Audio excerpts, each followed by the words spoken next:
Welcome to Reformed Thinking. We have a massive stack of notes and research in front of us today. We really do. And we are turning our attention to a very specific narrative in the Gospel of Matthew.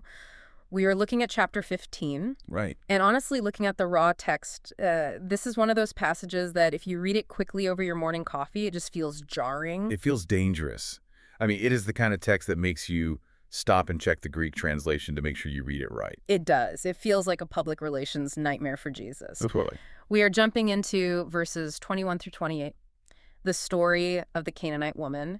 And the mission for this deep dive is to figure out why Jesus, who we know as the definition of compassion, appears to act in a way that is cold, dismissive, and frankly offensive. It is a text that shakes people. You have this desperate mother. Her daughter is suffering. The text says she is severely oppressed by a demon. Yep. She screams for help. Jesus gives her the silent treatment. Then he tells her essentially that he is not there for her. And then the hardest part of all, he compares her to a dog. That is the tension we have to sit in today. If you are a modern reader, or if you are looking at this through a secular lens, Jesus just looks rude. He looks prejudiced. He looks like everything we usually say. He is not. So the core question we are grappling with is how we reconcile the merciful Christ with these incredibly hard words. Right, because for you listening to this, it is not just an academic exercise. We have all been there. You pray, you plead, the heavens are like brass, you get silence. Is God angry? Is he absent? Or is he doing something else entirely? Our source material today argues that this is not accidental harshness. Jesus is not having a bad day. He's not just tired. No. This is a sovereignly orchestrated crucible. One of the articles we reviewed calls it a divine anvil. A divine anvil. I like that image, but it implies a lot of heat and pressure. Well, anvils are where things are forged. They are where metal is beaten into shape. The argument here is that Jesus is forging a specific kind of faith, what theologians call elect faith. And he's doing it in a very specific, very intense way. So to understand this anvil, we have to use the right tools. The research highlights two distinct theological lenses we need to apply. We cannot just go with our feelings here. If we go with our feelings, we just get offended and close the Bible. We need the redemptive historical lens, and we need the systematic or reformed lens. Let us pause there. Redemptive historical. That is a mouthful for anyone not in seminary. Break that down for us. What does that actually mean for this text? It sounds technical, but it's basically a timeline. It means understanding the Bible as an unfolding story of covenants. God works in an order. He does not just do everything at once. Right. He called Abraham. He created Israel. He made promises to that specific family. Redemptive history asks where we are on the timeline. In Matthew 15, we are at a moment where the focus is still strictly on Israel. So it is about the Israel first priority. We have to respect the order of the story. Precisely. If you ignore the timeline, you misinterpret the main character. You misinterpret Jesus. And the second lens, the systematic view. This is where we get into the mechanics of salvation. Concepts like total depravity, the idea that we have nothing to offer God, the verdict of the law, and then the nature of true justifying faith. This story is a masterclass in how a human being is made right with God. The goal today is to see the logic of faith that this woman possesses. She figures something out that the disciples missed. She figures something out that the Pharisees completely missed just a few verses earlier. She cracks the code. Let us start at the beginning. The setting. Matthew 15, verse 21 says, Jesus went away or withdrew to the district of Tyre and Sidon. Now, when I hear withdrew, I think of a retreat. A nice vacation. Right, getting away from the crowds, a break. But our notes say this is theologically charged geography. What makes Tyre and Sidon so charged? This was not a hiking trip. Tyre and Sidon are coastal cities north of Galilee. In the ancient world, in the Old Testament mind, these places were the headquarters of paganism. This is the land of Baal worship. Baal worship, that is the heavy stuff. The heaviest. Think about Queen Jezebel, the woman who hunted the prophets of God, the one who tried to exterminate the worship of Yahweh. She was a Sidonian princess. She came from here. Wow. So for a Jewish rabbi, for the Messiah of Israel to walk into Tyre and Sidon is huge. This is entering enemy territory. It is like walking into the villain's fortress. Essentially, yes. It is the heart of darkness. Liberal commentators will often say Jesus was just tired. They argue he needed to escape the political heat in Galilee, so he went to the border to rest. Just looking for a quiet hotel. Right. But a reformed understanding of Scripture rejects that. The sovereign Lord does not just wander aimlessly. He does not stumble into geography. He went there on a mission. The source materials suggest this was a search and rescue operation. He went there to extract one specific person. He crossed enemy lines for one woman. And let us talk about her. Matthew introduces her with a label. He calls her a Canaanite. Yes. Now, I checked the other gospel accounts. Mark calls her a Syrophoenician. That was the accurate political term for that time period. If you looked at her passport, it would say Syrophoenician. But Matthew digs up this old, archaic word, Canaanite. That feels very intentional. It is incredibly intentional, and it is not a compliment. It is like calling someone a Babylonian today. Or a Philistine. Even worse, Canaanite was the label for the ancient sworn enemies of Israel. These were the people who were in the land before Israel arrived. They were the idolaters God commanded Israel to drive out. They were supposed to be judged. So it is a loaded word. Very. By using that term, Matthew is flashing a neon sign overhead that says enemy, Yeah. outsider, under judgment. So he is stacking the deck against her right from the start. He's showing us her spiritual resume. And her resume is zero. She has no covenant badge. She is not a daughter of Abraham. She has no civil rights in the kingdom of God. Right. In terms of Reformed theology, she is the perfect illustration of total depravity. Total depravity is one of those terms that gets misunderstood a lot. People hear it and think it means as bad as you can possibly be, like you are a serial killer. Right. That is utter depravity. Total depravity is different. It means that sin affects the total person. Mind, will, emotions. And it means you are dead in trespasses and sins. You have no natural ability to claim God's favor. You are spiritually bankrupt. So this woman, as a Canaanite, represents all of humanity outside of Christ. She has absolutely no claim on God. She is the ultimate outsider. And yet, this is where the text gets wild. This outsider comes out screaming. And listen to what she screams. "Have mercy on me, O Lord, Son of David." It is amazing. That stops me in my tracks. Yeah. She is a pagan. She lives in Baal country. How on earth does she know to call him Son of David? That is a highly specific Jewish messianic title. You do not pick that up on the streets of Sidon. It is astounding. The Pharisees, the guys with the theology degrees, the guys who had the Torah memorized, they just finished rejecting Jesus in the first half of the chapter. They saw the miracles. They heard the teaching. Yep. And they said no. They missed the king. They were the insiders. They were the insiders. And here's the outsider, the dog. And she nails it. She gets the theology right. Lord, Son of David. So where did she get that information? Did she read a scroll somewhere? This brings us straight to the doctrine of unconditional election, sovereign grace.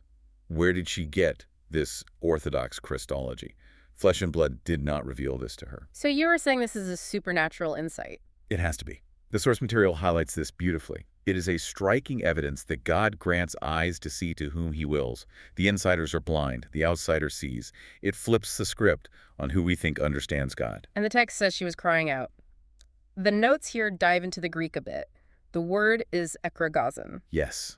It is an imperfect active indicative verb. Okay, break that down for the non-Greek scholars listening. Why does that tense matter? The imperfect tense implies continuous action in the past. It means she did not just shout once. She did not say, "Excuse me, Lord," and then wait politely for a response. She was keeping on screaming. She was wailing. It was a continuous, desperate, gut-wrenching noise. It was a scene. It was a massive scene. It was loud, and it was embarrassing. And look at what she asks for. "Have mercy on me, elation me." She does not ask for justice. She does not ask for a fair wage. That is the key right there. When you ask for mercy, you are admitting you do not deserve the thing you're asking for. Yeah. Mercy is for the guilty. Mercy is for the helpless. He comes empty-handed. Completely empty. She's not saying, "Lord, I have been a really good mom. I have volunteered at the local pagan temple, so you owe me this healing." I have paid my dues. Right. None of that. She's saying, "I have nothing. I am a Canaanite. But you are the Son of David, please." She identifies the problem clearly, too. My daughter is severely oppressed by a demon. And notice she says, "Have mercy on me." The daughter is the one with the demon, but the mother feels the pain. The daughter's suffering has become the mother's agony. That brings us to what might be the hardest race in the whole story. Verse 23. She is screaming. She is acknowledging him as Lord. She is begging for mercy. She is doing everything right according to the theological textbook. And the text says, he did not answer her a word. The silence of God. It is heavy. You can feel the vulnerability of her prayer just hitting a brick wall. Why? Why would Jesus, who we know is love incarnate, who healed lepers, who touched the unclean, why would he give her the silent treatment? This is where we have to be very precise. We have to discuss what this silence is not. because our insecurities fill in the blanks. When God is silent, what Oh. do we naturally assume? We assume he did not hear us, or he does not care, or he is angry with us. Precisely. But biblically, we know that is not true here. It is not ignorance. He knows what she needs. It is not weakness. He is fully capable of healing her. And despite how it feels, it is not coldness. This silence is purposeful.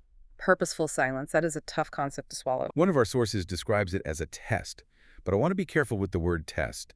It is not like a pop quiz to see if she passes or fails so Jesus can find out new information. Jesus already knows what is in her heart. So the test is not for him. It is for her. Yes.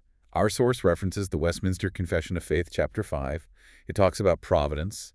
It notes that God in his most wise and righteous providence often leaves his children to manifold temptations to discover unto them the hidden strength of their faith. To discover unto them, so silence is so she can find out what she's actually made of. Yes. If Jesus had answered her immediately, if he had said, "Sure, here you go," her faith would have remained small and untested. But by waiting, by staying silent, he forces her faith to dig roots into the ground. True faith is revealed when it has to wait. That makes a lot of sense. If her faith was just an emotional impulse, just a panic reaction, it would have faded when the silence stretched on. She would have given up and gone home. It separates the wheat from the chaff. It does. It is the divine anvil we talked about. Hmm. He is forging something that cannot be broken. He is strengthening her capacity to trust him. That is such a vital corrective to how we usually think. We usually interpret silence as outright rejection. God hates me. I did not pray the right formula. I need to pray harder.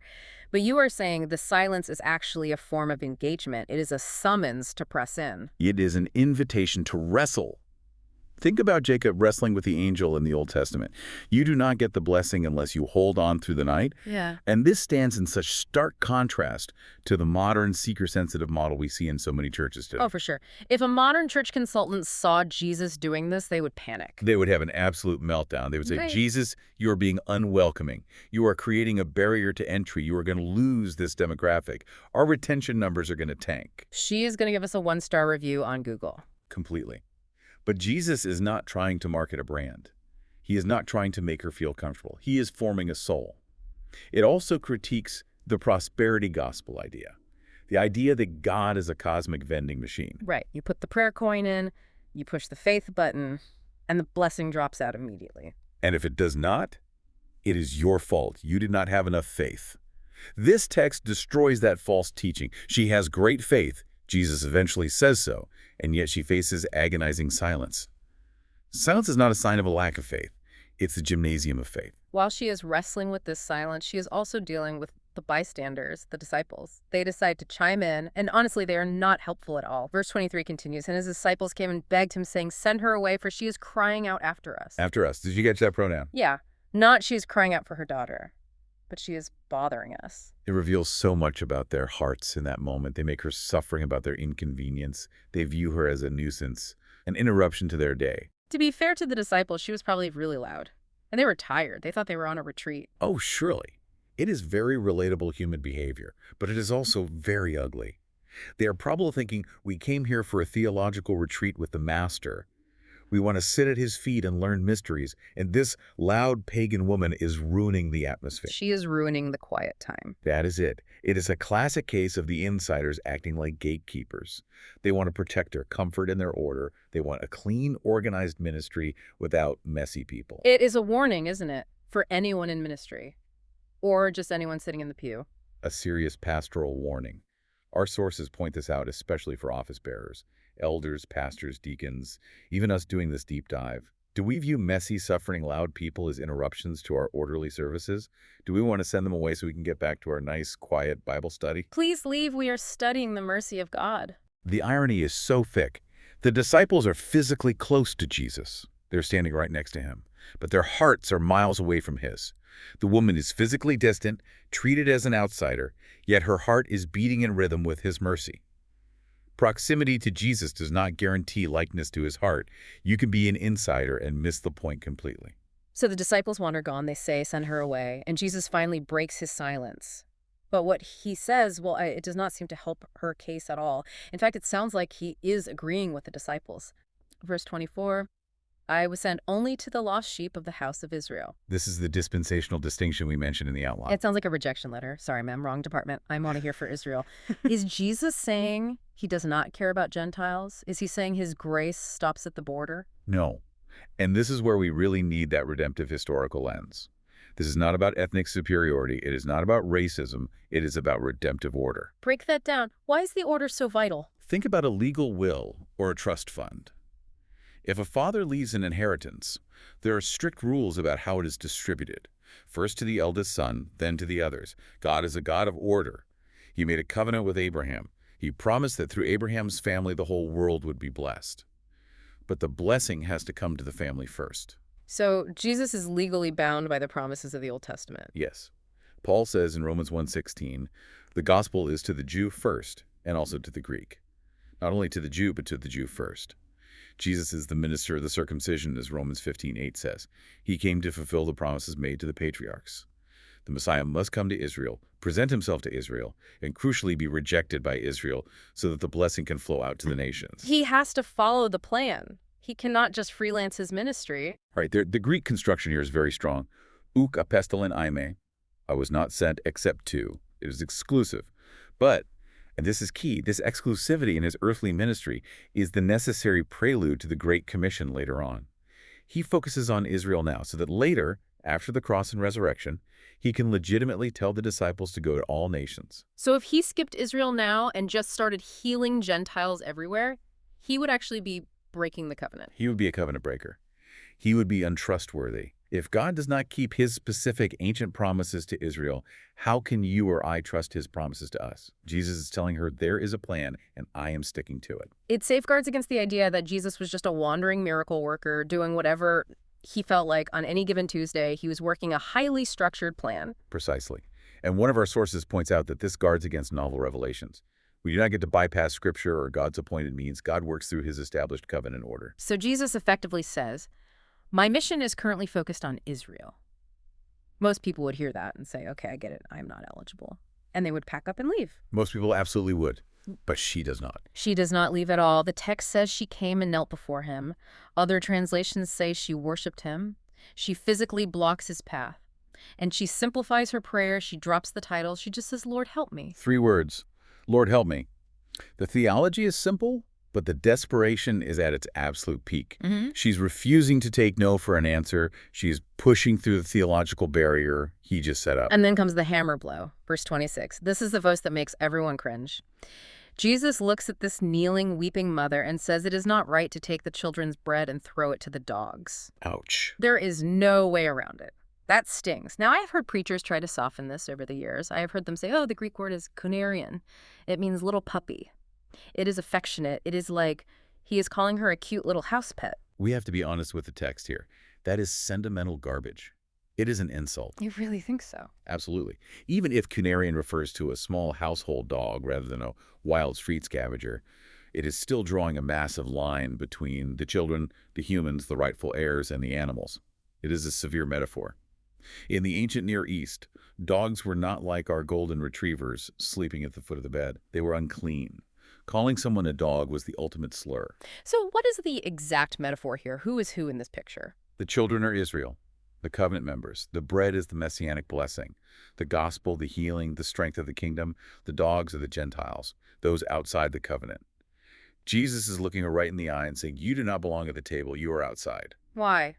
Why kick her when she is already down on the ground? This seems unnecessarily cruel. If he knows he's going to heal her later, why crush her first? This is the function of the law. Before the gospel can heal, the law must kill. The law must kill. Unpack that for us. It means Jesus is methodically stripping her of any last shred of entitlement. If she had any thought in her head that said, I deserve this, or I am a basically good person, or my culture is just as valid as yours, this statement crushes it completely. He puts her in her proper place. He is agreeing with the judgment of her being a Canaanite. He is saying, you are right. You have no claim on me. He is bringing her to the absolute end of herself. Yes. He puts her in the place of the beggar so she can receive grace, not as a wage. If she thinks she deserves it, then it is not grace anymore. It is a transaction. It forces the question for you listening to this right now, too. Do you come to God with entitlement? Do you sit there and think, God, I have been good, I go to church, I give to charity, surely you owe me a smooth life? Precisely. And if she had responded with offense, which 99% of us would have done, she would have walked away empty. Imagine if she stood up and said, "How dare you? I am not a dog. Who do you think you are?" That is exactly what our modern culture tells us to do. Stand up for yourself, know your worth, defend your boundaries, speak your truth. Right. But offended pride walks away from Jesus. Offended pride leaves the daughter demon-possessed. But faith stays. Faith can handle the insult because faith knows the truth about its own depravity. And that leads us to her response in verse 27. I really think this is one of the greatest moments in the entire Bible. This is the turning point of the whole narrative. Yes. She does not get offended. She looks at him and says, "Yes, Lord, yet even the dogs eat the crumbs that fall from their master's table." It is breathtaking. It really is. I get chills every time I read that line. It is what Martin Luther called spiritual jujitsu. She uses his own move against him in a brilliant way. Break down the logic here. How does she win this theological argument with the Son of God? The text says she answers, "Yes, Lord." Nai kairi in the Greek. That is the very first step of true faith. She agrees with his verdict. She admits, "You are right. I am a dog. I have no right to the children's bread. I am a sinner. I am a Canaanite. I am outside the covenant." She does not fight the theology. She embraces it. She submits to it entirely. She swallows the pride. But she does not stop at "Yes, Lord." She adds "yet" or "for even." For even the dogs eat the crumbs. This is the analogy of faith. She interprets the hard word through the lens of his character. She is effectively saying, "True Jesus, I am a dog. I do not deserve the loaf. I do not deserve the steak. But Master, your table is so incredibly big, and you are so abundant, and your grace is so overflowing. You are such a rich king that you drop crumbs." She is banking entirely on his abundance. Yes, she is saying there is enough for the children and the dogs. You do not have to rob the kids to feed me. Just give me the overflow. Just give me the waste. That is incredible humility, but also incredible boldness at the same time. Yeah. She values a tiny crumb from Jesus more than a feast from the world. That is the heart of it. She understands the sufficiency of Christ. She knows he is not stingy. He does not have to ration his grace out. He does not say, "Oh, sorry, if I heal your daughter, I will not have enough battery power left to heal Peter's mother-in-law next week." I am running low on miracles for the quarter. Right? No. His table is a table of infinite abundance. She knows that the crumbs, the absolute smallest measure of his power, are more potent than all the idols of Tyre and Sidon combined, more potent than the demon, more potent than her sin. A crumb of Jesus is enough to conquer hell. This is justification by faith alone in live action, is it not? It is the dictionary definition of it. Thank you. Think about her posture. She offers no works. She offers no resume. She offers only empty hands, or rather an open mouth, trusting solely in the Master's abundance. She is looking away from herself and looking entirely to him. That is why it is such a massive victory. She conquers the apparent rejection by clinging fiercely to the true character of the king. She catches him in his own linguistic trap. She says, "If I am a dog, then you are the master, and good masters feed their dogs." Precisely. You called me a dog, so you have to feed me. It is brilliant covenantal logic. And Jesus loves it. Look at verse 28. Then Jesus answered her, "O woman, great is your faith." He commends her openly. And our notes point out this is the only time in the Gospel of Matthew he calls someone's faith great. And it is a Gentile. It is a woman. It is not Peter. It is not John. It is the outsider. It is a massive rebuke to the disciples standing right there watching this. It is. He is constantly telling the disciples, "O you of little faith, why did you doubt? How long must I put up with you?" But here, to the dog, to the Canaanite, he says, "Great is your faith." What makes it great, though? Is it the emotional intensity? No, it is the persistence against massive obstacles. Great faith is not about how loud you shout in a worship service. Great faith is about what you do when God is silent. She climbed over the barrier of silence. She pushed past the barrier of the annoyed disciples. She crawled under the barrier of the law itself. She refused to let go until she got a crumb. That is great faith. And the result is immediate. Be it done for you as you desire. And her daughter was healed instantly. Instantly. Notice the method, too. He does not go to her house. He does not perform a ritual. He does not wave a hand or use holy water. Just the words spoken from miles away. The absolute authority of his word. Distance is no barrier to the Son of David. And this affirms the cessationist viewpoint mentioned in our sources. This was a specific messianic sign. It proved exactly who he was. But the source makes a really crucial point here. The physical healing was amazing. The demon was gone. But the greater miracle was the mother's faith. The miracle of justification. Yes, the miracle that a dead pagan heart was turned to trust the Jewish Messiah.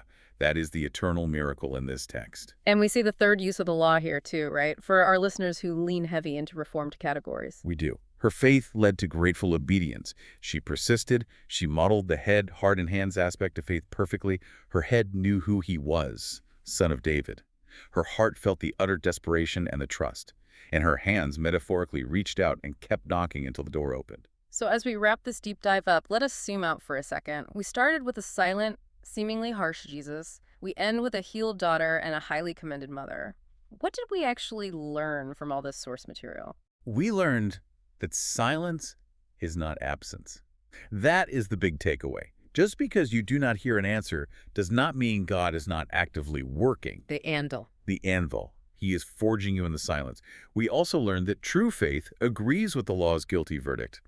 It agrees that we are sinners, that we have zero rights. We do not come to God demanding things based on fairness. We come agreeing that we are dogs in terms of our own merit. But we do not stay on the floor. No, we do not. We cling to the gospel's promise. We refuse to believe that God is stingy. We believe he is a generously abundant master. It is the lesson of the crumbs. The crumbs that conquer hell. That is the specific phrase from our source material. The smallest measure of Christ's grace is more than sufficient for our absolute greatest need. I want to leave you listening with this final thought today. It is something that has been sticking with me as we have been unpacking this. We talked about how Jesus called her a dog and how she accepted that lowly place to receive grace. She took the lowest possible position. The absolute low. But think about the cross. A few chapters later in Matthew, Jesus is the one who is cast out of the city. He is the one surrounded by dogs, as Psalm 22 prophesies. He's treated as the unclean thing. He is the one who cries out to the Father and hears only agonizing silence. My God, why have you forsaken me? Precisely. The silence this woman felt. He felt the ultimate silence, the exclusion she felt. He felt the ultimate exclusion. Jesus took the place of the dog. He was cast out so that we, Gentiles, outsiders, sinners, could be brought to the table and treated as beloved children. That is the gospel right there. He became the curse so we could eat the bread. He took the hunger so we could have the feast. So the challenge for you listening today is this. Are you standing on your rights? Are you trying to negotiate with God like a Pharisee saying, Lord, look at my resume? Or are you willing to kneel like this Canaanite woman? Are you willing to be a beggar? Are you willing to say, Lord, I do not deserve anything, but I trust that you are good? Because if you are willing to take the place of the beggar, the master has a guaranteed seat for you at the table. And his table is completely full. There is plenty of bread for everyone who asks. Thanks for joining us on this deep dive into Matthew 15. It is a hard text, but man, is it a beautiful one when you get to the bottom of it. It really is a massive comfort. We will see you next time on Reformed Thinking. Grace and peace.